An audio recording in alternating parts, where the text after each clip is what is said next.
Dear viewers, you are warmly welcome in this lecture. Kindly subscribe this channel and also press the bell icon below so that you could be notified about any new video from Biology Guardian. Thank you.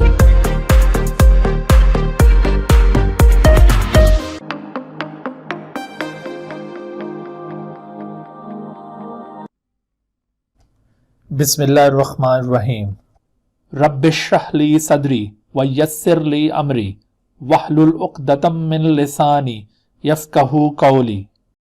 Hello, dear students, welcome to lecture number 2 of Biology Preparation for PMC National MD-CAT 2021.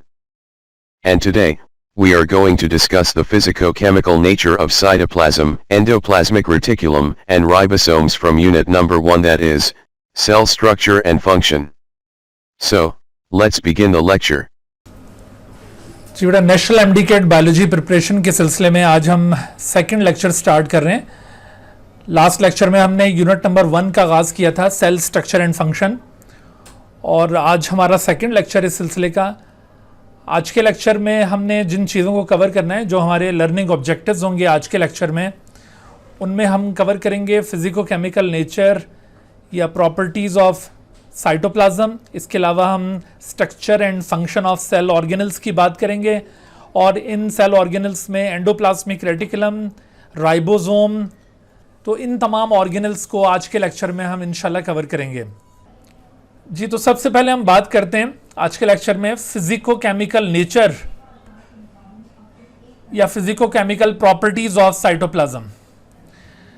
जी, तो cytoplasm की देखिए physico chemical properties से क्या मतलब है। Basically cytoplasm is the region between nuclear envelope and the cell membrane. Nuclear envelope और cell membrane के दरमियान ये पार्ट साइटोप्लाज्म कहलाता है। आप देख रहे हैं ये nucleus is surrounded bye a membrane, double membrane called nuclear envelope. तो ये न्यूक्लियर एनवेलप आप देख रहे हैं, और इस न्यूक्लियर एनवेलप के बाहर आपको एक रीजन नजर आ रहा है, this nuclear envelope which surrounds the nucleoplasm, और इस तरह से न्यूक्लियस फॉर्म हो रहा है। तो इस न्यूक्लियर एनवेलप के बाहर आपको एक जेली लाइक सब्सटेंस नजर आ रहा है which is surrounded by cell membrane. इसके बाहर सेल मेम्ब्रेन है, so this region is called cytoplasm. तो cytoplasm is the region between nuclear envelope and the cell membrane. Basically cytoplasm is the part of protoplasm. ये तीनों चीजें collectively protoplasm कहलाती हैं। Nucleus, उसमें साइटोप्लाज्म भी इंक्लूड होगा, और ये सेल मेम्ब्रेन, मैंने आपको लास्ट लेक्चर में भी बताया था, इन तीनों को कलेक्टिवली प्रोटोप्लाज्म कहा जाता है।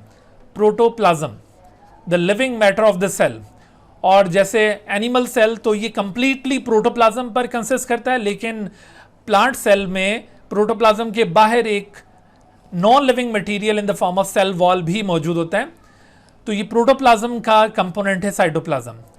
अच्छा, सेल मेम्ब्रेन या प्लाज्मा मेम्ब्रेन की तरह आपने साइटोप्लाज्म के बारे में भी याद रखना है कि cytoplasm is also a universal component of the cell which is found in all kind of cells. जितने भी दुनिया में सेल्स मौजूद हैं, whether they are prokaryotic cells और यूकैरियोटिक सेल्स, तो ये सब के अंदर ये पाया जाता है। तो आपने जो इस तरह के कंपोनेंट्स सामने आते जाएंगे जो दोनों प्रोकैरियोटिक और यूकैरियोटिक सेल्स में पाए जाते हैं, उनको याद रखना है। So cytoplasm is found in both prokaryotic and eukaryotic cells. ठीक है, तो ये प्रोकैरियोटिक और यूकैरियोटिक दोनों तरह के सेल्स का एक यूनिवर्सल कंपोनेंट है, just like the plasma membrane. जबकि आप जो सेल वॉल अब तक पढ़ चुके हैं, तो सेल वॉल यूनिवर्सल कंपोनेंट नहीं था, क्योंकि एनिमल सेल्स के पास सेल वॉल मौजूद नहीं है। इस वजह से आप सेल वॉल को सेल्स का एक यूनिवर्सल कंपोनेंट कंसिडर नहीं करेंगे। लेकिन सेल मेम्ब्रेन और फिर ये cytoplasm, they are supposed to be the universal components of the cells which are found in all type of cells in the nature which are prokaryotic and eukaryotic cells. ठीक है जी, तो cell का ये जो कंपोनेंट साइटोप्लाज्म, इसकी physico chemical nature basically हमने discuss करनी है। फिजिको केमिकल नेचर, तो यहाँ पर देखो फिजिको केमिकल नेचर से क्या मतलब है। यहाँ पर पहले हम इसकी फिजिकल नेचर फिजिको केमिकल से मतलब है फिजिकल और केमिकल नेचर। तो पहले हम इसकी फिजिकल नेचर को एक्सप्लोर कर लेते हैं। देखिए फिजिकल नेचर से मतलब है कि it is jelly like material, jelly like, या फिर समटाइम इसको सेमी सॉलिड सब्सटेंस कहा जाता है, और समटाइम इसको डिस्क्राइब करने के लिए सेमी लिक्विड टर्म भी यूज़ की जाती है। तो अगर किसी क्वेश्चन में ये ऑप्शंस यूज़ हो रहे हैं कि which one is true about the physical nature of the cytoplasm, that it is jelly like या semi solid या semi liquid, तो all of them are correct about the physical nature of cytoplasm. ठीक है। as far as chemical nature of cytoplasm is concerned, तो chemically cytoplasm consists of two type of chemicals. most abundant chemical compound in the cytoplasm is water, जो कि total cytoplasmic contents का 90% है। 90% of the cytoplasm consists of water, और इसके अलावा 10% इसके अंदर साइटोप्लाज्म के अंदर सोल्यूट्स प्रेजेंट हैं। 10% यहाँ पर सोल्यूट्स और 90% वाटर मौजूद है। और फिर ये जो सोल्यूट्स यहाँ पर प्रेजेंट होते हैं साइटोप्लाज्म में, इन सोल्यूट्स को भी आप दो ग्रुप्स में क्लासिफाई कर सकते हैं। एक स्मॉल मॉलिक्यूल्स, या फिर ये स्मॉल मॉलिक्यूल्स क्या होंगे, the small molecules consist of ions, glucose, amino acid, इस तरह के मटेरियल स्मॉल मॉलिक्यूल्स कहलाते हैं। और ये स्मॉल मॉलिक्यूल्स के अलावा यहाँ पर लार्ज मॉलिक्यूल्स भी प्रेजेंट हैं। Large molecules include polysaccharides, proteins and RNA. यहाँ पर भी देखिए क्वेश्चंस पूछे जा सकते हैं कि which of the following small molecule is found in the cytoplasm. तो स्मॉल मॉलिक्यूल्स में ये चीज़ें इंक्लूड होती हैं, यानी जितने भी माइक्रो मॉलिक्यूल्स हैं वो स्मॉल मॉलिक्यूल्स में इंक्लूड होंगे, और जितने भी मैक्रो मॉलिक्यूल्स हैं such as polysaccharides, proteins and RNA etcetera, they are supposed to be the large molecules. So these are the solutes which are present in the cytoplasm. अच्छा, इन solutes में जो स्मॉल मॉलिक्यूल्स हैं they are completely dissolve in the cytoplasm to make the true solution. चूँकि small molecules ये completely dissolve हो जाते हैं छोटे होने की वजह से, तो इस वजह से साइटोप्लाज्म के अंदर एक ट्रू सोल्यूशन फॉर्म होगा। लेकिन दूसरी तरफ जो लार्ज मॉलिक्यूल्स यहाँ पर प्रेजेंट हैं, since these large molecules are incompletely dissolve in the cytoplasm, therefore they form a colloidal solution. So cytoplasm at the same time it act as a true solution as well as a colloidal solution. असल में देखो cytoplasm का जो inner reason होता है ना, वो basically true solution होता है। Inner part of the cytoplasm is basically a true solution, और इस इनर पार्ट को साइटोसोल भी कहा जाता है। This inner part is also known as cytosol, and this cytosol is basically a true solution. और ये जो true solution है यहाँ पर small molecules completely dissolve होंगे। इसी वजह से cytosol को soluble part of cytoplasm भी कहा जाता है। जितनी भी metabolic activities हैं वो इस inner region of cytoplasm में perform हो रही हैं, यानी towards the nucleus। और जबकि outer region of cytoplasm which is also known as cytogel, इसे cytogel कहते हैं, this actually forms the colloidal solution। Basically जो लार्ज मॉलिक्यूल्स हैं such as polysaccharides, proteins, RNA, they are actually distributed in this outer region of the cytoplasm, and due to their distribution the outer region becomes more jelly like। तो आप देखिए ये जो inner region है it is less viscous part of the cytoplasm, यानी बहुत ज़्यादा ये विस्कस नहीं होगा, this is less viscous part. On the other hand ये जो आउटर पार्ट है cytogel, it is actually more viscous part. तो आपने ये दोनों रीजन साइटोप्लाज्म के याद रखने, inner region is called cytosol and the outer region is called cytogel. It is less viscous and it is more viscous part. ठीक है, तो साइटोप्लाज्म की आपने ये फिजिकल केमिकल नेचर मुलाहिजा की। साइटोप्लाज्म इसके फंक्शंस को अगर हम यहाँ पर एनालिस्ट करें कि साइटोप्लाज्म सेल के कौन से रोल्स के साथ एसोसिएटेड है, या साइटोप्लाज्म सेल में कौन कौन से रोल्स परफॉर्म करता है, तो हम इन रोल्स को दो कैटेगरीज में क्लासिफाई कर सकते हैं। Cytoplasm act as a site of various metabolic activities, different kind की मेटाबॉलिक एक्टिविटीज़ यहाँ पर परफॉर्म हो रही हैं। और उन मेटाबॉलिक एक्टिविटीज़ में अगर आप गौर करें तो जैसे मिसाल के तौर पर यहाँ पर सेलुलर रेस्पिरेशन का एक इवेंट परफॉर्म होता है नोन एज ग्लाइकोलिसिस। ग्लाइकोलिसिस ये सेलुलर रेस्पिरेशन की एक एक्टिविटी है, आप इस एक्टिविटी को यकीनन जानते हैं। This is the break down of glucose molecule into 2 molecules of pyruvate. तो ये 2 मॉलिक्यूल्स ऑफ पायरुवेट का फॉर्म होना या पायरुविक एसिड का फॉर्म होना from the glucose molecule, this is called glycolysis and this metabolic activity occurs in the cytoplasm. यहाँ पर आपको ये मेटाबॉलिक इवेंट्स याद होने चाहिए। किसी क्वेश्चन में आपसे ये पूछे जा सकते हैं कि which of the following metabolic event occurs in the cytoplasm, तो उसमें ग्लाइकोलिसिस आपने याद रखना है। इसके अलावा जो मेटाबॉलिक इवेंट्स यहाँ पे परफॉर्म होते हैं उनमें ग्लूकोनियोजेनेसिस,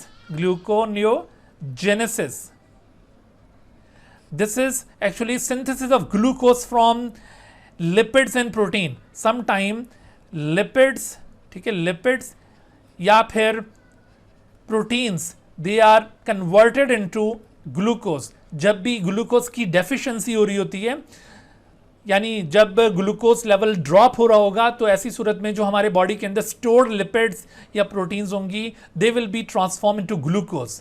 तो ऐसी सूरत में ये लिपिड्स और प्रोटीन से ग्लूकोज की सिंथेसिस को ग्लूकोनियोजेनेसिस कहा जाएगा। This metabolic event also occurs in the cytoplasm. और इस मेटाबॉलिक इवेंट को आपको याद होगा एक हार्मोन रेगुलेट कर रहा होता है, that hormone is known as glucagon, जो ग्लूकोज कंसंट्रेशन को इंप्रूव करता है। तो इस तरह से साइटोप्लाज्म में ये मेटाबॉलिक एक्टिविटी परफॉर्म हो रही है। अच्छा, इन एडिशन टू दिस आपको यहाँ पर एक और मेटाबॉलिक इवेंट पॉइंट आउट करते हैं, वो है glycogenolysis. Glycogenolysis is the breakdown of glycogen into glucose. Sometime जब ग्लूकोज लेवल ड्रॉप हो रहा होता है तो ग्लूकोज लेवल को मेंटेन करने के लिए ग्लाइकोजन को भी ब्रोकन डाउन किया जाता है। तो ये ग्लाइकोजन जो कि स्टोर्स हैं, ग्लाइकोजन बेसिकली ये ग्लूकोज के स्टोर्स कहलाते हैं। ग्लाइकोजन की फॉर्म में एक्स्ट्रा ग्लूकोज को स्टोर किया हुआ होता है। So this glycogen is broken down into glucose. So synthesis of glucose from glycogen is called glycogenolysis, या in other words the breakdown of glycogen into glucose is called glycogenolysis, and synthesis of glucose from lipids or protein is called gluconeogenesis. So ये metabolic events हैं जो कि cytoplasm के अंदर perform हो रहे हैं। इसके अलावा अगर आप देखें और साइटोप्लाज्मिक मेटाबॉलिक इवेंट्स में, तो आपको जो एनारोबिक रेस्पिरेशन है, तो कंप्लीट एनारोबिक रेस्पिरेशन ये भी साइटोप्लाज्म के साथ एसोसिएटेड प्रोसेस है। एनारोबिक रेस्पिरेशन के तमाम इवेंट्स भी बेसिकली साइटोप्लाज्म में परफॉर्म होंगे, जैसे लैक्टिक एसिड फर्मेंटेशन हो या फिर अल्कोहलिक फर्मेंटेशन है, तो these activities also occur in the cytoplasm. So आपसे अगर पूछा जाए कि which of the following metabolic event occurs in the cytoplasm, तो आपको ये याद होना चाहिए ग्लाइकोलिसिस, ग्लूकोनियोजेनेसिस, glycogenolysis या anaerobic respiration. These are metabolic events which occur in the cytoplasm. So cytoplasm acts as a site of various metabolic activities. On the other hand, cytoplasm also acts as a site of storage of different material. यहाँ पर बहुत सारे different kind के materials store हो रहे होते हैं। मिसाल के तौर पर उन मटेरियल्स को हम दो ग्रुप्स में क्लासिफाई कर सकते हैं। Some substances are useful which are being stored in the cytoplasm and other are supposed to be the waste. हालांकि वेस्ट सब्सटेंसेस को सेल से बाहर रिमूव करना होता है, लेकिन before removal those waste substances are temporarily stored in the cytoplasm and time to time those waste are eliminated. तो before removal चूंकि वो वेस्ट भी यहाँ पर स्टोर हो रही हैं, तो इस वजह से उनको भी यहाँ पर हमने इंक्लूड किया है। तो some useful substances and some waste substances are stored in the cytoplasm, जिनकी एग्जाम्पल्स क्या होंगी? ग्लाइकोजन का स्टोरेज या फिर मायोग्लोबिन का storage. Myoglobin which is oxygen storing protein. Myoglobin is found in the muscle cells. Similarly, glycogen is not only found in the muscle cells but also in the liver cell. तो ये इन useful substances का storage आपको cells के अंदर मिलेगा।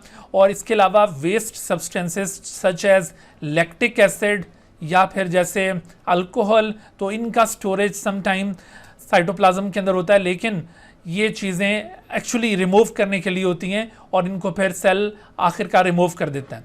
तो ये आपने दो रोल्स याद रखने हैं साइटोप्लाज्म के सेल के अंदर, एक मेटाबॉलिक रोल और दूसरा स्टोरेज रोल। देखो यहाँ पर इस हवाले से एक क्वेश्चन आपसे पूछा जा सकता है, which of the following is the store house of the cell. तो आपसे सेल के स्टोर हाउस के बारे में सवाल पूछा जाए और ऑप्शंस आपको दिए गए हैं, Golgi complex, transverse tubule, mitochondria, nucleus and cytoplasm. तो ये इतने डिटेल डिस्कशन के बाद मेरा नहीं ख्याल कि आप इस क्वेश्चन को आंसर नहीं कर सकेंगे। यहाँ पर ऑब्वियसली जो आंसर होगा वो क्या होगा, साइटोप्लाज्म। ठीक है, cytoplasm is the right answer. अच्छा, याद रहे कि सेल का स्टोर हाउस कंसिडर किया जाता है, वो अभी आगे चलकर आप पढ़ेंगे। That structure is called vacuole. तो यहाँ पर अगर कोई ऑप्शन वैक्यूल भी गिवन होता तो लाजमी तौर पर फिर ये बोथ साइटोप्लाज्म एंड वैक्यूल का कोई ऑप्शन भी प्रेजेंट होना था। तो साइटोप्लाज्म के अलावा आपने ये वैक्यूल को भी store house of the cell consider करना है। अच्छा, उसके बाद देखिए साइटोप्लाज्म में जो कंपोनेंट्स पाए जाते हैं, साइटोप्लाज्मिक कंपोनेंट्स, उनको दो कैटेगरीज में क्लासिफाई किया जाता है। Cytoplasmic components includes cell inclusions. One of the components are called cell inclusions and the other components are called cell organelles. Actually ये जो cell inclusions हैं, cell inclusions, ये granular shape structures, they are actually granular shape structures. granular का मतलब है ये इस तरह से small granule like होंगे, solid granule like structures. लेकिन cell organelles are discrete structures या variously shaped structure. discrete का मतलब ही definite shape रखने वाला होता है, यानी एक ऐसा structure जिसकी definite shape हो उसको discrete consider किया जाएगा. so these are actually discrete structures, या फिर इसको आप कह सकते हैं have various shapes. इनकी shapes distinct होती हैं, have distinct shapes. इनकी shapes distinct होती हैं और different kind की shapes होंगी। तो इस तरह के वेरियसली शेप्ड स्ट्रक्चर्स को सेल ऑर्गेनल्स कंसिडर किया जाता है, और जो ग्रेन्यूलर स्ट्रक्चर्स होंगे सेल साइटोप्लाज्म के अंदर, they are considered as cell inclusions.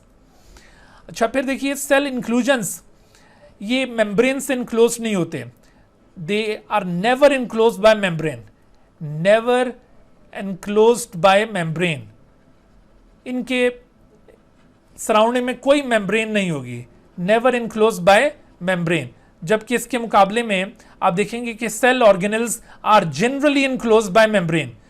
ये कोई ऐसा हार्ड एंड फास्ट रूल नहीं है कि all organelles must be include by the membrane. तो actually organelles are generally enclosed by membrane. जैसे यहां पर आपको एक्सेप्शंस नजर आएंगी, मिसाल के तौर पर ribosome is a kind of cell organelle, लेकिन राइबोसोम की सराउंडिंग में कोई मेम्ब्रेन मौजूद नहीं है। तो इस वजह से आप ये याद रखें कि cell organelle are generally enclosed by membrane, लेकिन आप ये नहीं कंसिडर करेंगे कि they must be enclosed by membrane. जैसे सम टाइम क्वेश्चन इस तरह के पूछे जाते हैं कि which of the following must be associated with, which of the following feature must be associated with cell organelle। तो उसमें आप फिर इस ऑप्शन को कंसिडर कर सकते हैं कि जनरली इनक्लोज बाय मेम्ब्रेन या इनक्लोज बाय मेम्ब्रेन वाला ऑप्शन अगर मौजूद है तो ये ऐसा फीचर नहीं है which is must be associated with the cell organelle, यानी ये ऐसा फीचर है जो मे बी एसोसिएटेड। आप बेटे ये याद रखिए, इस तरह के क्वेश्चंस अक्सर पूछे जाते हैं जहां पर ये इस तरह के कुछ कंफ्यूजिंग वर्ड्स यूज किए जा रहे होते हैं, मस्ट बी और मे बी। और ये देखिए दोनों वर्ड्स के मीनिंग में बहुत फर्क है। मस्ट बी से मतलब है कि वो फीचर लाजमी एसोसिएटेड होगा, और मे बी से मतलब है कि वो फीचर एसोसिएटेड हो भी सकता है और नहीं भी हो सकता। तो आप देखिए कि ये इनक्लोज बाय मेम्ब्रेन, ये फीचर सेल ऑर्गेनल के साथ एसोसिएटेड हो सकता है और नहीं भी हो सकता। और जबकि डिस्क्रीट स्ट्रक्चर ये ऐसा फीचर है which must be associated with the cell organelle. और जैसे ये जो दो आपको फीचर्स बताएं ये सेल इंक्लूजन्स के साथ मस्ट बी एसोसिएटेड। तो इस तरह जब आप किसी भी चीज़ के फीचर्स को डिस्कस कर रहे हो तो उन फीचर्स के मुतालिक आपने इस तरह की करैक्टरिस्टिक्स को ज़रूर आइडेंटिफाई करना होता है कि कौन सी ऐसी करैक्टरिस्टिक है जो उस चीज़ के साथ लाजमी तौर पर एसोसिएटेड है और कौन सी ऐसी करैक्टरिस्टिक है जो लाजमी तौर पर एसोसिएटेड नहीं है। फिर इसी तरह से आप देखिए कि सेल इंक्लूजन्स, इनका कोई डेफिनेट रोल भी नहीं होगा, डेफिनेट फंक्शन भी नहीं होगा। They have no definite function, they have no definite function. कोई डेफिनेट रोल नहीं है इनका, डेफिनेट फंक्शन नहीं होगा। ये या तो स्टोरेज मटेरियल्स होंगे, आइदर कंसिस्ट ऑफ स्टोरेज, या फिर ये कोई स्टोरेज मटेरियल्स में वेस्ट हो सकते हैं, ये स्टोरेज मटेरियल्स में कोई वेस्ट सब्सटेंसेस हो सकते हैं या फिर ये कोई यूजफुल सब्सटेंसेस हो सकते हैं जो अभी आपको मैंने पॉइंट आउट किए थे। तो ये इस तरह के मटेरियल्स होंगे और इनका कोई स्पेसिफिक यूँ इस तरह से रोल कंसिडर नहीं किया जा रहा, यूँ इस तरह इनके रोल्स वेरियस होंगे, यानी एक ही चीज़ मुख्तलिफ जगहों पर इस्तेमाल में आ रही होगी। और इसके मुकाबले में आप देखिए जो सेल ऑर्गेनल्स होंगे they have definite function, they have definite function, each cell organelle is associated with definite role, तो इनका फंक्शन स्पेसिफिक होता है। तो ये आपने कैरेक्टरिस्टिक्स इन सेल इंक्लूजन्स और सेल ऑर्गेनल्स की याद रखनी है। तो सेल इंक्लूजन्स जिस तरह अभी आपको मैंने बताया कि ये कोई स्टोरेज मटेरियल्स हैं और सेल ऑर्गेनल्स ये डेफिनेट शेप रखने वाले डिस्क्रीट स्ट्रक्चर्स हैं and each of the cell organelle has specific role in the cell. तो हम अब फर्दर जो आगे डिस्कशन करेंगे वो इन्हीं सेल ऑर्गेनल्स के मुतालिक करेंगे। These are different kind of cell organelles and which perform different function.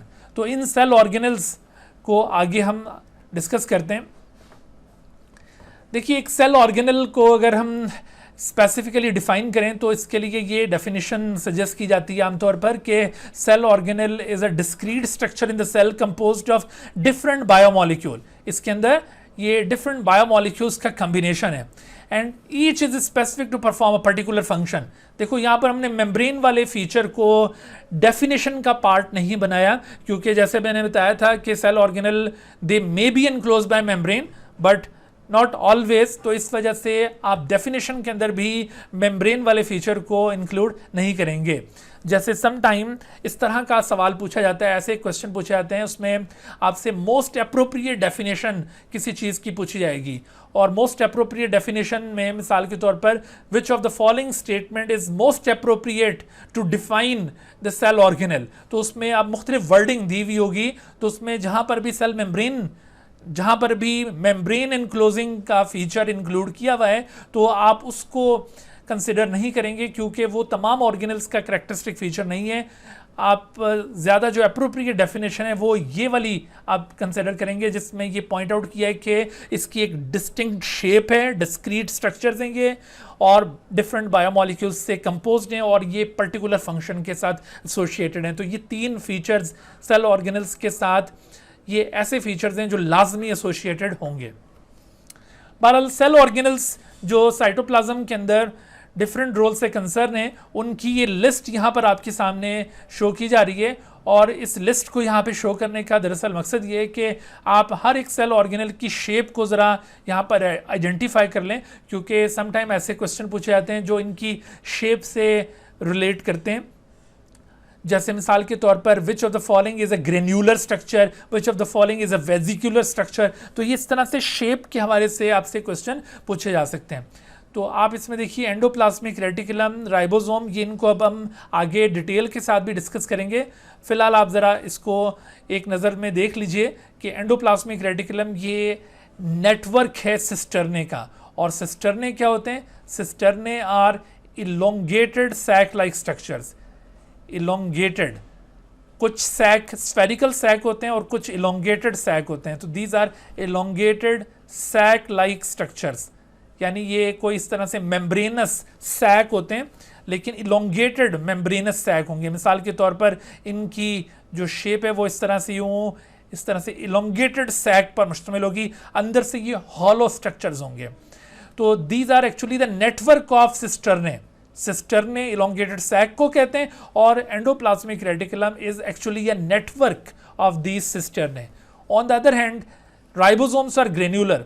Granular solid structure को कहा जाता है। ये बहुत ही टाइनी स्मॉल स्फेरिकल बॉडीज होंगी जो कि अंदर से सॉलिड होंगी, ये हॉलो बॉडीज नहीं होंगी। तो इस तरह के स्ट्रक्चर्स को ग्रेन्यूलर कहा जाएगा। और फिर गोल्जी कॉम्प्लेक्स में आप देख रहे हैं कि इसमें इलोंगेटेड सैक यानी सिस्टर्ने भी हैं और वेजिकल, वेजिकल कहते हैं स्फेरिकल सैक को। The spherical sac like structure, spherical sac like structure is called vesicle. तो ये वेजिकल और सिस्टर्ने का कलेक्शन है। याद रखो बेटे कि नेटवर्क वर्ड ये एंडोप्लाज्मिक रेटिकुलम के साथ लिंक्ड है जबकि गोल्जी कॉम्प्लेक्स के साथ नेटवर्क वर्ड लिंक नहीं है। ठीक है, नेटवर्क वर्ड गोल्जी कॉम्प्लेक्स को करेक्टराइज करने के लिए यूज नहीं किया जाता। हाँ, अलबत्ता सिस्टर्ने आपको एंडोप्लाज्मिक रेटिकुलम में भी मिलेंगे और गोल्जी कॉम्प्लेक्स में भी मिलेंगे। यानी जैसे मैं आपसे पूछता हूं कि which of the following organelles consist of cisternae, तो उसमें एंडोप्लाज्मिक रेटिकुलम और गोल्जी कॉम्प्लेक्स दोनों को इंक्लूड किया जाएगा। लेकिन अगर कहा जाए कि which of the following structures are the networks of cisternae, तो वो सिर्फ एंडोप्लाज्मिक रेटिकुलम होगा, गोल्जी कॉम्प्लेक्स नहीं होगा। गोल्जी कॉम्प्लेक्स को कैरेक्टराइज किया जाएगा by the collection of cisternae, not a network. ठीक है, इसके लिए एंडोप्लाज्मिक रेटिकुलम के लिए वर्ड कलेक्शन यूज नहीं होगा। तो ये बहुत थोड़े माइनर से ये डिफरेंसेस होते हैं, इनको ज़रा आप माइंड में रखिए, क्योंकि इस तरह के क्वेश्चंस, इस तरह की वर्डिंग के ज़रिए बच्चों को कंफ्यूज करने की कोशिश की जा रही होती है और मिस्टेक्स हो रही होती हैं। तो आपने पढ़ते हुए जस्ट यूँ इस तरह वर्डिंग पढ़ते नहीं चले जाना, बल्कि हर एक वर्डिंग को थोड़ा सा सेंस भी करना है कि उन वर्डिंग का क्या मीनिंग निकल रहा है। लाइसोसोम, पेरोक्सीसोम, ग्लाइकोसिसोम और वैक्यूल, ये सारे वेजिकुलर स्ट्रक्चर्स हैं, यानी स्फेरिकल सैक पर कंसिस्ट करते हैं। लेकिन इसके मुकाबले में आपको साइटोस्केलेटन फिब्रस स्ट्रक्चर्स के फॉर्म में नज़र आ रहे हैं। फिब्रस का मतलब है ये फाइबर लाइक होंगे, इनमें कुछ हॉलो फाइबर्स होते हैं यानी टिब्यूल लाइक होते हैं, और कुछ इस तरह से सॉलिड फाइबर होंगे। बहरहाल they are fibrous structures. Centrioles again they are rod shape structures, rod, और ये पेयर ऑफ रॉड्स पर कंसिस्ट करते हैं। सीलिया एंड फ्लैजेला अगेन ये फिब्रस और फिलामेंटस स्ट्रक्चर्स हैं। माइटोकॉन्ड्रिया रॉड्स या फिलामेंटस स्ट्रक्चर्स के तौर पर डिस्क्राइब किए जाते हैं, और जबकि प्लास्टिड्स को डिस्क्वाइड डिस्क लाइक बॉडीज कहा जाता है, ये इस तरह से सर्कुलर डिस्क्स होती हैं, और जबकि न्यूक्लियस एक स्फेरिकल बॉडी है। तो आपने ये इन डिफरेंट ऑर्गेनल्स की शेप्स को ज़रूर माइंड में रखना है, इन शेप्स के हवाले से आपसे क्वेश्चंस पूछे जा सकते हैं। अच्छा, बहरहाल उसके बाद हम अब इन ऑर्गेनल्स को फर्दर डिटेल के साथ डिस्कस करते हैं। देखिए बच्चों, अगर आप ये जितने भी पॉइंट्स आपको इस लेक्चर के अंदर दिए जा रहे हैं इनको थॉरोली कवर कर लें, तो इंशाल्लाह जो भी क्वेश्चन आपसे पूछे जाएंगे वो आप ज़रूर कर सकेंगे। और थोड़ा सा अगर आप और एफर्ट कर लें और बुक को भी रीड कर लें तो वो ज़्यादा अच्छा हो जाएगा। अच्छा, तो एंडोप्लाज्मिक रेटिकुलम, एंडोप्लाज्मिक रेटिकुलम, यहाँ पर जो वर्ड यूज़ हो रहा है एंडोप्लाज्मिक, एंडोप्लाज्मिक का मतलब है कि कोई ऐसी चीज़ है जो साइटोप्लाज्म के अंदर मौजूद है। Anything which is present inside the cytoplasm can be called as endoplasmic. तो ये एक एंडोप्लाज्मिक स्ट्रक्चर है। और रेटिकुलम से मतलब क्या है? रेटिकुलम वर्ड यूज किया जाता है नेटवर्क के लिए, जैसे मैंने अभी आपको पॉइंट आउट किया था। तो ये बेसिकली एक नेटवर्क है। किस चीज़ का नेटवर्क है ये इलोंगेटेड सैक लाइक स्ट्रक्चर्स यानी सिस्टर्ने का नेटवर्क है। This is an interconnected network. ये देखिए, ये मोस्ट अप्रोप्रिएट जो वर्डिंग है एंडोप्लाज्मिक रेटिकुलम को डिफाइन करने के लिए वो यूज हो रही है। This is an interconnected network of elongated sac like structures called cisternae that often extended from nuclear membrane to the cell membrane। यानी आपको देखिए, एक तरफ तो ये न्यूक्लियर मेम्ब्रेन या न्यूक्लियर एनवेलप के साथ कनेक्टेड नजर आ रहे हैं, और दूसरी तरफ इनका कनेक्शन यहाँ पर सेल मेम्ब्रेन के साथ बना हुआ होता है। Here is the cell membrane, और ये सेल मेम्ब्रेन के साथ यहाँ पर ज्वाइन कर रहे होते हैं। इनका कनेक्शन यहाँ पर सेल मेम्ब्रेन के साथ भी बन रहा होगा। तो they are actually extended between nuclear envelope and cell membrane throughout the cytoplasm. ठीक है, तो इस पूरे साइटोप्लाज्म में बिखरा हुआ ये एक नेटवर्क है, इंटरकनेक्टेड नेटवर्क है सिस्टर्ने का। और सिस्टर्ने क्या बताया आपको? elongated sac like स्ट्रक्चर्स को सिस्टर्ने कहते हैं। आप देख रहे हैं ये elongated sac like स्ट्रक्चर्स, ये हैं सिस्टर्ने। तो इन सिस्टर्ने का ये इंटरकनेक्टेड नेटवर्क आपको दिखाई दे रहा है। मॉर्फोलॉजिकली आप इनको दो हिस्सों में डिवाइड कर सकते हैं, लेकिन उससे पहले हम एक क्वेश्चन यहाँ पर इसकी शेप से मुतालिक यहाँ पे लेंगे। देखिए कि an interconnected network of elongated sac like structures that often extend from nuclear membrane to cell membrane throughout the cytoplasm is called। तो ये देखो, ये डेफिनेशन रिलेट कर रही है किसके साथ? गोल्जी कॉम्प्लेक्स नहीं हो सकता, माइक्रोट्यूब्यूल्स भी नहीं हो सकता, माइक्रोफिलामेंट्स भी नहीं हो सकता, इंटरमीडिएट फिलामेंट भी नहीं। तो फिर ये क्या है? ये एंडोप्लाज्मिक रेटिकुलम के लिए ये वर्डिंग यूज हुई है। तो राइट आंसर यहाँ पर क्या हुआ? राइट आंसर यहाँ पर none of them, none of them is right answer, यानी एंडोप्लाज्मिक रेटिकुलम ER, ये वर्डिंग इसके लिए यूज की जा रही है। अच्छा, तो ये जो एंडोप्लाज्मिक रेटिकुलम है, एंडोप्लाज्मिक रेटिकुलम इनके हवाले से एक और क्वेश्चन यहाँ पर आपसे पूछा जा रहा है कि all of the following are incorrect about the shape of the endoplasmic reticulum except. अब देखो शेप से रिलेटेड एक और क्वेश्चन आपके सामने आया है, तो इसमें देखिए इलोंगेटेड सैक लाइक स्ट्रक्चर, तो ये बात इसके लिए करेक्ट है, यहाँ पर elongated sac like structures present हैं। स्फेरिकल सैक लाइक स्ट्रक्चर, ये बात इसके मुतालिक दुरुस्त नहीं है, क्योंकि ये जो एंडोप्लाज्मिक रेटिकुलम है यहाँ पर spherical sac like structures include नहीं होंगे। रॉड शेप्ड, ये रॉड शेप भी इसके मुतालिक इनकरेक्ट है। फिर इसे फिलामेंटस वर्ड भी इससे सूट नहीं करता। नन ऑफ देम यहाँ पर हो नहीं सकता, क्योंकि एक बात यहाँ पर करेक्ट आ गई तो आपने देखा कि all of them are incorrect about the shape of the endoplasmic reticulum except है elongated sac like structure। Right answer is elongated sac like structure। तो आपने नोट किया बेटे कि ये शेप के पॉइंट ऑफ व्यू से हमने यहाँ पर कुछ क्वेश्चंस को रेज किया है। इस तरह के क्वेश्चंस यूँ ऑर्गेनल्स की शेप से रिलेटेड पूछे जाते हैं। अच्छा, फिर देखिए एंडोप्लाज्मिक रेटिकुलम, इनके फंक्शंस को अगर हम डिस्क्राइब करें तो फंक्शंस के पॉइंट ऑफ व्यू से आपको एंडोप्लाज्मिक रेटिकुलम की दो फॉर्म्स नज़र आती हैं। जैसे मैंने अभी आपको पॉइंट आउट किया था कि ये एंडोप्लाज्मिक रेटिकुलम में मॉर्फोलॉजिकली दो तरह के एंडोप्लाज्मिक रेटिकुलम दिखाई दे रहे हैं। एक जिनकी सरफेस के ऊपर राइबोसोम्स एसोसिएटेड हैं, ribosomes, so these are called rough endoplasmic reticulum. RER आमतौर पर ये एब्रीविएशन यूज़ की जाती है, इस एब्रीविएशन को आप याद रखिएगा। समटाइम क्वेश्चंस में भी ये एब्रीविएशन यूज़ की जा रही होती है। तो RER stands for rough endoplasmic reticulum. Why they are called rough? Because of the presence of ribosome. तो ये राइबोसोम वाला फीचर आपने याद रखना है, इसकी वजह से इनको रफ कहा गया है। और दूसरे वो जिनकी सरफेस के ऊपर राइबोसोम एसोसिएटेड नहीं है, they are called smooth endoplasmic reticulum, SER। तो ये दो डिफरेंट फॉर्म्स हैं मॉर्फोलॉजिकली एंडोप्लाज्मिक रेटिकुलम की, और इन दो डिफरेंट फॉर्म्स के फंक्शंस भी अलग अलग हैं। अब वो अलग अलग फंक्शंस क्या हैं? आप देखिए, रफ एंडोप्लाज्मिक रेटिकुलम जिनकी सरफेस के साथ राइबोसोम एसोसिएटेड है, तो वो राइबोसोम की प्रेजेंस की वजह से सिर्फ एक ही काम के साथ एसोसिएटेड है, और वो है सिंथेसिस ऑफ पॉलीपेप्टाइड्स। चूँकि राइबोसोम्स पॉलीपेप्टाइड की सिंथेसिस के साथ कंसर्न्ड स्ट्रक्चर्स हैं, बेसिकली ये फंक्शन राइबोसोम का है, और राइबोसोम की वजह से ही ये फंक्शन एंडोप्लाज्मिक रेटिकुलम के अकाउंट में भी लिखा जा रहा है। तो ऐसे एंडोप्लाज्मिक रेटिकुलम जिनकी सरफेस के ऊपर राइबोसोम मौजूद होंगे, वो इस फंक्शन के अलावा और कोई फंक्शन परफॉर्म नहीं करेंगे, यानी जो फंक्शन राइबोसोम का है वही फंक्शन इनका भी कंसिडर किया जाएगा, यानी सिंथेसिस ऑफ पॉलीपेप्टाइड। और आप जानते हैं कि सिंथेसिस ऑफ पॉलीपेप्टाइड जिस प्रोसेस के जरिए होती है, उस प्रोसेस को क्या कहते हैं? That process is known as translation, यानी ये ट्रांसलेशन की साइट है। They are the site of translation. Transcription और ट्रांसलेशन, आपने दो मेटाबॉलिक एक्टिविटीज़ पढ़ी है ना, तो ये ट्रांसलेशन की साइट्स हैं बेसिकली।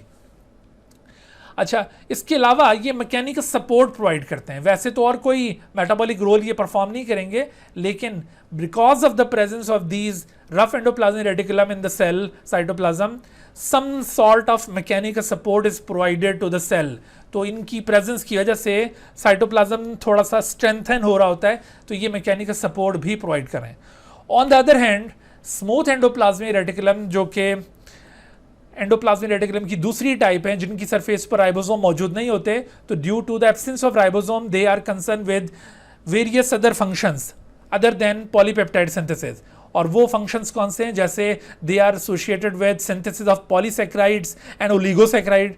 इसको समटाइम कार्बोहाइड्रेट मेटाबॉलिज्म भी कहा जाता है।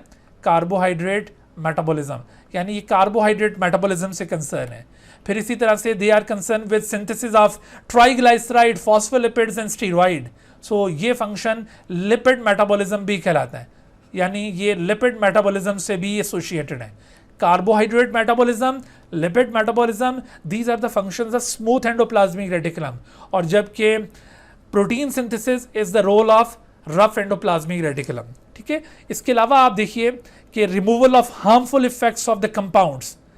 समटाइम कोई ऐसा कंपाउंड हम खा लेते हैं जो कि हमारी बॉडी के लिए हार्मफुल होता है, टॉक्सिक होता है, तो उसके उस टॉक्सिक इफेक्ट को रिमूव करना, उसको न्यूट्रलाइज करना, ये प्रोसेस कहलाता है डिटॉक्सिफिकेशन। सो ये डिटॉक्सिफिकेशन में भी इन्वॉल्व होते हैं। डिटॉक्सिफिकेशन यानी अगर आप कोई गलती से कोई पॉइजनस मटेरियल खा लेते हैं या फिर आपको जानबूझकर कोई दूसरा शख्स कोई पॉइजन दे देता है, तो इसके बावजूद अगर आप बच जाते हैं तो इसका मतलब है कि आपके बॉडी के अंदर लिवर में मौजूद ये smooth endoplasmic reticulum properly work कर रहे थे और इसी वजह से वो पॉइजन डिटॉक्सीफाई हुआ है और उसकी डिटॉक्सिफिकेशन के रिजल्ट में आप बच पाएँ। ठीक है, वैसे तो ये सारा अल्लाह ताला की रहमत से ही होगा, लेकिन हमारे बॉडी के अंदर फिजियोलॉजिकली अगर देखा जाए तो ये डिटॉक्सिफिकेशन का अमल है जिसकी वजह से ये इस तरह का जो हार्मफुल कंपाउंड है वो बॉडी को हार्म नहीं पहुंचा पाता।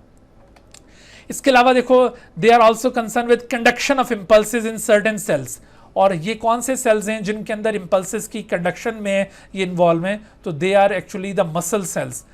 मसल सेल्स के अंदर स्मूथ एंडोप्लाज्मिक रेटिकुलम की एक और टाइप मौजूद होती है, that type of smooth endoplasmic reticulum is called sarcoplasmic reticulum. उसे सार्कोप्लाज्मिक रेटिकुलम कहा जाता है।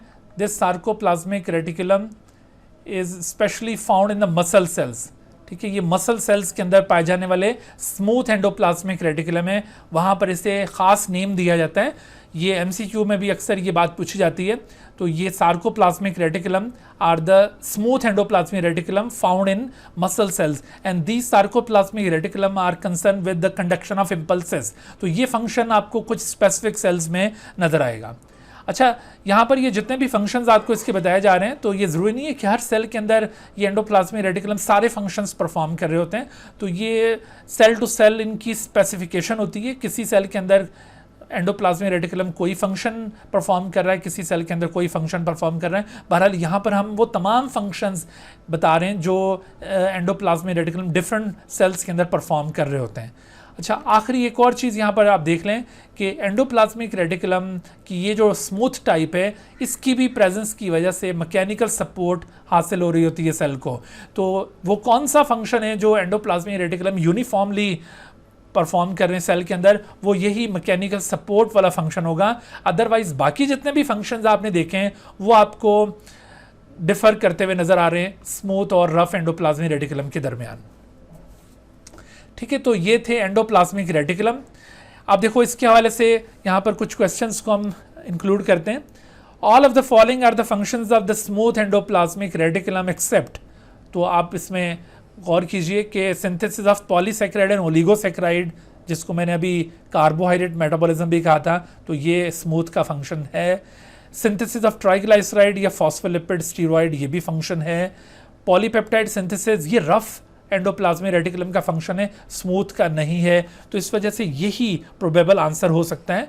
अच्छा, removal of harmful effect of the toxic compounds, ये भी स्मूथ का रोल है। और इसी तरह से conduction of impulses in certain cells, तो ये भी स्मूथ का रोल है। तो यहाँ पर राइट आंसर क्या बना? Synthesis of polypeptide. यूँ इस तरह जो फंक्शंस आप इन डिफरेंट ऑर्गेनल्स के पढ़ रहे हैं, इन फंक्शंस के ऊपर क्वेश्चंस बेस करते होंगे। अगर आप इन फंक्शंस को याद करते जाओ तो यहाँ से जो भी कोई क्वेश्चन पूछा जाएगा आप इजीली उसका आंसर दे सकोगे। अच्छा, फिर आगे हम देखते हैं राइबोसोम, एक और ऑर्गेनल। बस ये आखिरी ऑर्गेनल हम कवर करके आज का लेक्चर ख़त्म करेंगे, तो डोंट बी वरी।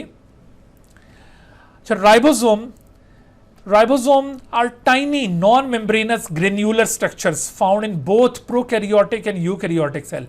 आपको याद है अभी हमने प्लाज्मा मेम्ब्रेन के बारे में बात की थी कि वो भी प्रोकैरियोटिक और यूकैरियोटिक दोनों सेल्स में पाए जाने वाला स्ट्रक्चर है। साइटोप्लाज्म के बारे में भी मैंने आपको ऐसा ही बताया था। और अब ये राइबोसोम को भी आपने इस लिस्ट में इंक्लूड कर लेना है कि राइबोसोम भी ये दोनों में मौजूद है। ठीक है, प्रोकैरियोटिक और यूकैरियोटिक दोनों टाइप के सेल्स में आपको राइबोसोम भी मिलेंगे। अच्छा, राइबोसोम ये प्रोकैरियोटिक सेल के राइबोसोम्स हों या यूकैरियोटिक सेल्स के राइबोसोम हों, इन दोनों राइबोसोम्स में आपको दो सब यूनिट्स नजर आएंगे।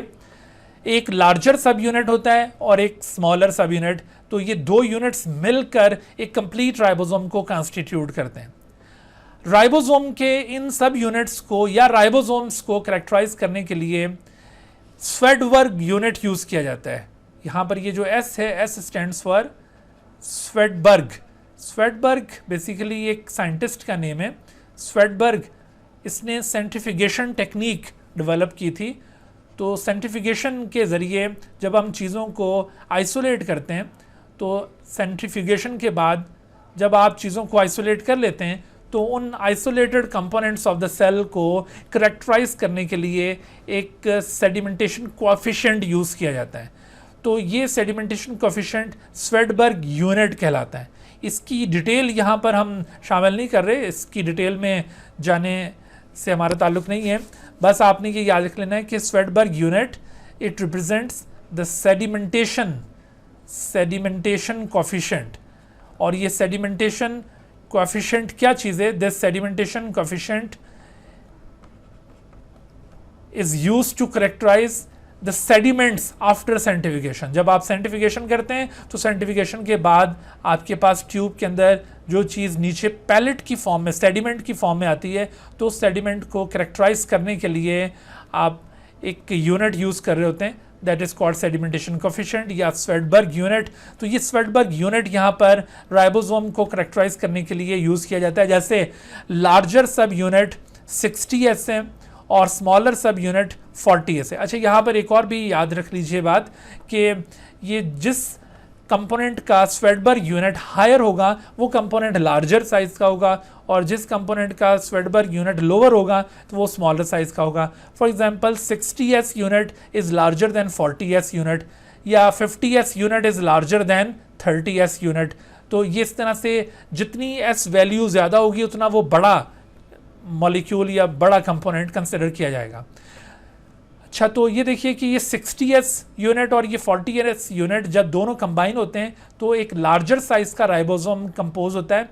लेकिन ये जो लार्जर साइज का राइबोसोम है which is actually a eukaryotic ribosome, इसको ओवरऑल 80S राइबोसोम कहा जाता है। आप कहेंगे कि 60 और 40 को समअप किया जाए तो ये तो 100 बनता है, तो फिर ये 80 कैसे?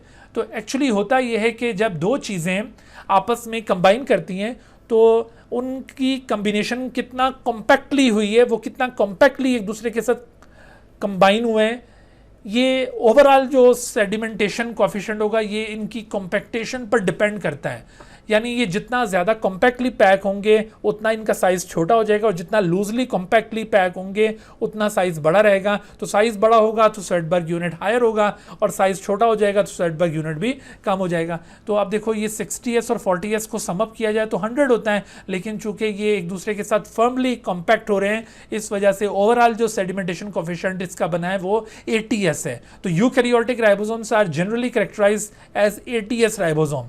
ऑन द अदर हैंड ये 50S और 30S को समअप किया जाए तो 80 बनता है, लेकिन एक्चुअली इनकी जो कॉम्पैक्टेशन है उसके रिजल्ट में जो ओवरऑल इसका सेडिमेंटेशन कोएफिशिएंट अचीव हुआ है वो 70S है। So prokaryotic ribosome is generally considered as 70S ribosome और eukaryotic ribosomes are supposed to be 80S ribosome.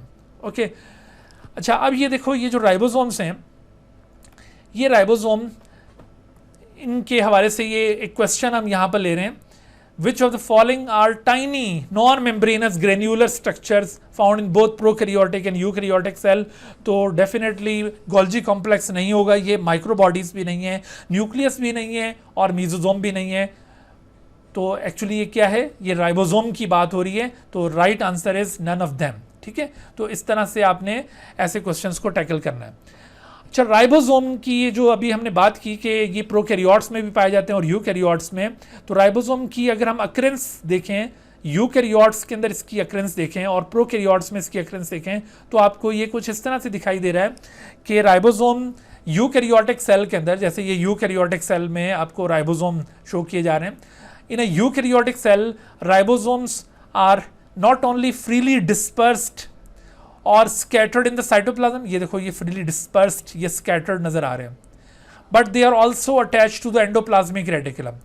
अच्छा, ये दोनों जो राइबोसोम्स हैं ये 80S टाइप के राइबोसोम्स हैं जो कि टिपिकली यूकैरियोटिक राइबोसोम कंसिडर किए जाते हैं, 80S राइबोसोम्स। लेकिन यूकैरियोटिक सेल में आप हैरान होंगे कि इन फ्रीली स्कैटर्ड और attached to the endoplasmic reticulum वाले राइबोसोम के अलावा राइबोसोम दो और जगहों पर भी मौजूद होते हैं। In a eukaryotic cell ribosomes are also found in the mitochondrial matrix. Mitochondria में ये जो मैट्रिक्स पार्ट है वहां पर भी आपको राइबोसोम मिलेंगे, but these ribosomes are actually 70S ribosome. और इसी तरह से यूकैरियोटिक सेल में जो प्लांट सेल है, प्लांट सेल में क्लोरोप्लास्ट प्लांट सेल का एक ऑर्गेनल है, क्लोरोप्लास्ट के स्ट्रोमा के अंदर भी राइबोसोम्स आपको मिलेंगे और यहां पर भी जो राइबोसोम्स पाए जाते हैं they are actually 70S type of ribosome. तो आप देखिए यहां पर हैरान हो रहे हैं कि यूकैरियोटिक सेल के अंदर अभी हमने बात की थी कि 80S राइबोसोम्स मौजूद होते हैं, लेकिन ये क्या कि यूकैरियोटिक सेल के अंदर राइबोसोम्स की 70S टाइप भी मौजूद है। ये खासतौर पर माइटोकॉन्ड्रिया और क्लोरोप्लास्ट के अंदर 70S टाइप के राइबोसोम है। तो राइबोसोम की अक्रेंस के हवाले से ये सम टाइम क्वेश्चन पूछा जाता है इस तरह से कि which of the following structures are found in eukaryotic cell. अब देखो इसमें अगर यहाँ पर आपसे ऑप्शंस ये इस तरह से दिए जाएं 70S राइबोसोम या 80S राइबोसोम या मीजोसोम या बोथ ए एंड बी या बोथ ए एंड सी, मैं यहाँ पर आपको पहले बताते चलूँ कि ये मीजोसोम ये दरअसल प्रोकैरियोटिक स्ट्रक्चर्स हैं। These are actually prokaryotic structures.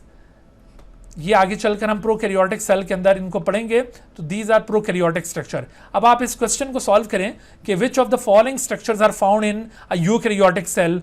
तो आप देखो यूकैरियोटिक सेल के अंदर आपको 70S राइबोसोम मिले थे, यस मिले थे, तो ये ए हो सकता है। 80S राइबोसोम तो होते ही यूकैरियोटिक राइबोसोम है, तो ये बी भी हो सकता है।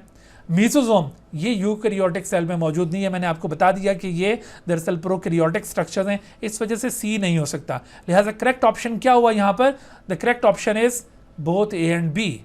ठीक है, लेकिन बच्चों अगर ये क्वेश्चन इस तरह से पूछा जाए कि which of the following are eukaryotic ribosome, अब देखो आपसे ये नहीं पूछा जा रहा है कि which of the following are found in the eukaryotic cell, बल्कि अब ये कहा जा रहा है कि which of the following are eukaryotic ribosome. तो अब आपने इन ऑप्शंस में क्या पिक करना है, 70S राइबोसोम को यूकैरियोटिक राइबोसोम कहा जाता है या 80S राइबोसोम या बोथ ए एंड बी या आइदर ए और बी या नाइदर ए नॉर बी। तो अब देखो राइट आंसर क्या होगा। तो जब बेटे आपसे टिपिकली यूकैरियोटिक राइबोसोम पूछे जाएं तो फिर याद रखिए कि आपने 80S राइबोसोम को पिक करना है। लेकिन अगर आपसे यूकैरियोटिक सेल में राइबोसोम की टाइप्स पूछ जाएं which of the following ribosomes are found in eukaryotic cell, तो फिर दोनों प्रेजेंट हैं, तो ये जरा यहाँ पर केयरफुल रहना है आपने। अच्छा फिर आप देखिए कि which of the following structures are found in a prokaryotic cell.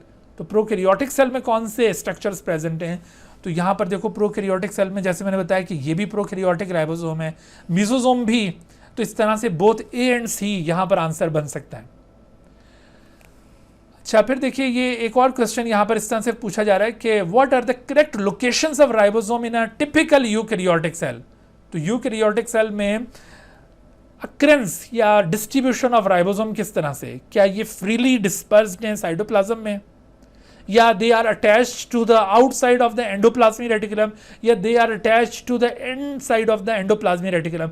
आपको याद है कि ये फ्रीली डिस्पर्स्ड भी थे और ये आउटसाइड साइड एंडोप्लाज्मिक रेटिकुलम भी मौजूद है, but not inside the endoplasmic reticulum. लिहाजा यहाँ पर जो ऑप्शंस दिए हुए हैं उन ऑप्शंस में आप गौर करें क्या हो सकता है, 1 and 2, तो 1 and 2 ओनली ये राइट आंसर होना चाहिए। तो देखिए इस तरह से आपने बेटे ये क्वेश्चंस देखने। अच्छा राइबोसोम के मुतालिक 2-3 बातें और हम करेंगे। Ribosome basically they are composed of 2 things. Ribosome के अंदर एक तो प्रोटीन प्रेजेंट होती है और दूसरा इसके अंदर आरएनए की एक टाइप है राइबोसोमल आरएनए, और ऑलमोस्ट 50% ये दोनों कंटेंट्स राइबोसोम के अंदर मौजूद हैं। ठीक है, तो आपने ये कंपोजिशन याद रखनी है। दूसरा आपने राइबोसोम की सिंथेसिस याद रखनी है, राइबोसोम सेल के अंदर कहाँ बिल्ट होते हैं। तो ribosomes are actually synthesized in the nucleolus of the nucleus के अंदर। यूकैरियोटिक सेल में न्यूक्लियस के अंदर एक स्ट्रक्चर प्रेजेंट होता है न्यूक्लियोलस, तो यूकैरियोटिक सेल में इसकी सिंथेसिस न्यूक्लियोलस में हो रही है। लेकिन जहाँ तक प्रोकैरियोटिक सेल की बात है तो प्रोकैरियोटिक सेल में राइबोसोम जो 70S टाइप के राइबोसोम है वो साइटोप्लाज्म के अंदर ही सिंथेसाइज होते हैं। लेकिन जैसे अभी आपको बताया था कि यूकैरियोटिक सेल में माइटोकॉन्ड्रियल मैट्रिक्स के अंदर और क्लोरोप्लास्ट स्ट्रोमा के अंदर भी राइबोसोम है, तो वो कहाँ सिंथेसाइज होते हैं, तो वो माइटोकॉन्ड्रिया और क्लोरोप्लास्ट के अंदर ही बनते हैं, वो न्यूक्लियोलस में नहीं बनते। तो nucleolus basically concern with the formation of 80S ribosomes only. तो ये पॉइंट्स आपके माइंड में होने चाहिए, इनके ऊपर क्वेश्चंस बनेंगे। अच्छा फिर आप देखिए राइबोसोम का फंक्शन क्या है, तो ribosomes are basically concern with protein synthesis यानी पॉलीपेप्टाइड सिंथेसिस और प्रोटीन सिंथेसिस का जो प्रोसेस है वो ट्रांसलेशन कहलाता है। इसका मतलब है ये ट्रांसलेशन से कंसर्न है। अच्छा, राइबोसोम प्रोटीन सिंथेसिस के दौरान इनके जो दोनों सब यूनिट्स हैं वो इकट्ठे होते हैं, अदरवाइज ये दोनों सब यूनिट्स राइबोसोम की एक दूसरे से अलग अलग होंगे। दीज टू सब units combine together only at the time of protein synthesis, और जब मैसेंजर आरएनए यहाँ पर पहुंचेगा तो इस मैसेंजर आरएनए के साथ ये एसोसिएट होकर एक दूसरे के साथ कंबाइन होंगे और कंप्लीट राइबोसोमल कॉम्प्लेक्स बनाएंगे। अच्छा, इसमें देखिए यहाँ पर इनकी जो अटैचमेंट है, इन दोनों की अटैचमेंट वो किस तरह से हो रही है कि इसमें मैग्नीशियम आयंस की प्रेजेंस इन दोनों को अटैच करने में हेल्प करती है, और इसके साथ साथ salt bonds between phosphate groups of RNA and amino groups of the amino acid, ये बॉन्ड्स फॉर्म होते हैं, इन्हें साल्ट बॉन्ड्स कहते हैं। ये इनकी अटैचमेंट के लिए रिस्पॉन्सिबल है। या समटाइम दोनों मैग्नीशियम आयंस या साल्ट बॉन्ड्स, ये दोनों इनकी बाइंडिंग में मेजर रोल प्ले करते हैं। तो आपने बाइंडिंग ऑफ बोथ सब यूनिट्स ऑफ राइबोसोम, ये मैग्नीशियम आयंस और साल्ट बॉन्ड्स और समटाइम बोथ ऑफ देम, इनको कंसिडर करना है। और ये दोनों, जैसे मैंने आपको बताया कि they are generally attach together only at the time of their function, और वो फंक्शन क्या था? Polypeptide synthesis. अच्छा, तो पॉलीपेप्टाइड सिंथेसिस के दौरान आप देखिए कि जब ये राइबोसोम इस तरह से मैसेंजर आरएनए के साथ एसोसिएट हो जाएंगे तो यहाँ पर आप देखें कि एक राइबोसोमल कॉम्प्लेक्स बन गया, और राइबोसोमल कॉम्प्लेक्स के ऊपर आपको 3 फंक्शनल रीजन्स नज़र आ रहे हैं। तो ये 3 फंक्शनल रीजन्स, ये भी दरअसल राइबोसोम के ऑपरेटिंग रीजन्स हैं, ऑपरेटिंग साइट्स हैं। उनमें ए साइट फॉर अमाइनोसेल साइट, या इसको अमाइनोसेल टीआरएनए साइट भी कहते हैं, पी साइट फॉर पेप्टाइडल या पेप्टाइडल टीआरएनए साइट, और ई साइट फॉर एग्जिट। यानी सबसे पहले जो अमाइनो एसिड और टीआरएनए है वो पी साइट पर लैंड करेगा, और उसके बाद फिर जितने भी अमाइनो एसिड और टीआरएनए कॉम्प्लेक्सेस होंगे वो ए साइट पर लैंड करेंगे, और फिर पी साइट यहाँ पर बॉन्ड की फॉर्मेशन को कंट्रोल करेगी, और ई साइट के जरिए जो एम्प्टी टीआरएनए है वो यहाँ से एग्जिट होगा। बहरहाल ये सारी जो बात है ये हम आगे चलकर जब ट्रांसलेशन को डिटेल के साथ पढ़ेंगे तो वहाँ पर इन सारी बातों के बारे में काफ़ी डिटेल से बात करेंगे। यहाँ पर सिर्फ एक बात आपने याद रखनी है कि some time during protein synthesis ribosomes are found in the form of chains, and those chains are called polysomes या पॉलीराइबोसोम। ये इस तरह से एक ही मैसेंजर आरएनए के साथ आपको सेवरल राइबोसोम लिंक नजर आएंगे। आपको इस पॉलीसोम में ये मैसेंजर आरएनए नजर आ रहा है, ये राइबोसोमल कॉम्प्लेक्सेस नजर आ रहे हैं which are engage in protein synthesis, ये आपको राइबोसोमल कॉम्प्लेक्स नजर आ रहा है, ये राइबोसोमल सब यूनिट्स आपको नजर आ रहे हैं which are going to take part in protein synthesis. These ribosomal subunits have finished their role, और इनकी पॉलीपेप्टाइड यहाँ से रिलीज हो चुकी है, और ये आपको डायरेक्शन ऑफ सिंथेसिस नजर आ रही है। तो ये जितने भी मैंने फीचर्स आपको यहाँ पे पॉइंट आउट किए हैं, इनके हवाले से आपसे क्वेश्चंस पूछे जा सकते हैं।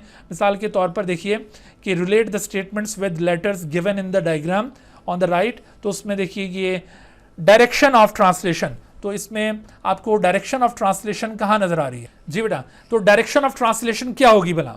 तो direction of translation is represented by B. ये जो बी है ये डायरेक्शन ऑफ ट्रांसलेशन को इंडिकेट कर रही है। बिल्कुल इसी तरह से आप देखिए कि ribosomal subunits that are going to take part in translation, ये इस डी के जरिए रिप्रेजेंट हो रहा है। और फिर ribosomal subunits that have completed there task, ये कौन से हैं? तो ये हैं जी, ये अपनी टास्क कंप्लीट कर चुके हैं। Ribosomal subunits that are arranged in translation, तो ट्रांसलेशन में जो अभी इंगेज्ड हैं वो कौन से हैं? वो सी के जरिए रिप्रेजेंट हो रहा है कि they are actually engage in translation. और फिर ग्रोइंग पॉलीपेप्टाइड्स, ये ई जो हैं ये ग्रोइंग पॉलीपेप्टाइड्स हैं, और कंप्लीटली फॉर्म्ड पॉलीपेप्टाइड ये एफ है दरअसल, और mRNA इज रिप्रेजेंटेड बाय ए। तो इस तरह से ये क्वेश्चंस यहाँ से बनाए जा सकते हैं इस पॉलीसोम से। So this is all about today's lecture.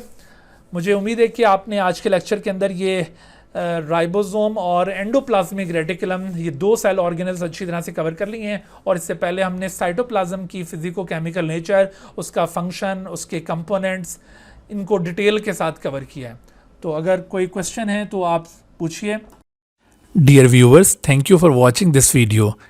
If you have not subscribed this channel, kindly subscribe it and also press the bell icon below so that you could be notified about any new video lecture from Biology Guardian. And also do not hesitate to ask any question regarding this lecture. My contacts are shown on the screen. Thank you once again.